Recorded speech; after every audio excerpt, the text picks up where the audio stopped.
എന്താ രണ്ട് കാര്യങ്ങൾ അറിയോ? ഒന്ന്, അവർക്ക് പേടി ഉണ്ടാവില്ല. രണ്ട്, അവർക്ക് സങ്കടങ്ങൾ ഉണ്ടാവില്ല. ഈ പേടിയും സങ്കടവും തമ്മിൽ ചെറിയൊരു വ്യത്യാസമുണ്ട്. എന്താണെന്നറിയോ?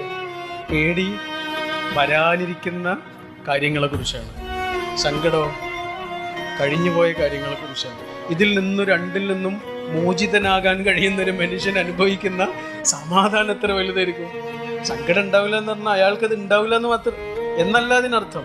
സങ്കടമൊന്നും ഉണ്ടാവില്ല എന്നല്ല, ആ സങ്കടങ്ങളെ അതിജീവിക്കുന്ന തരത്തിൽ അയാളുടെ ഉള്ളിലൊരു ശക്തി പ്രവർത്തിക്കും അല്ലേ? ഇപ്പം ഞാൻ ഒറ്റക്കാണെന്ന് വിചാരിക്കുമ്പോഴല്ലേ എനിക്ക് സങ്കടം വരിക. ഇപ്പോൾ ഒരു യാചകനായി നടന്ന ഒരാൾ,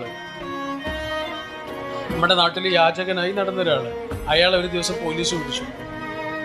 പോലീസ് പിടിച്ചു. ഇയാൾ ആകെ പേടിച്ച് കരഞ്ഞ് ബേജാറായി. പോലീസ് പറഞ്ഞു, നിന്നെ ശിക്ഷിക്കാനൊന്നും അല്ലടാ, അയാൾ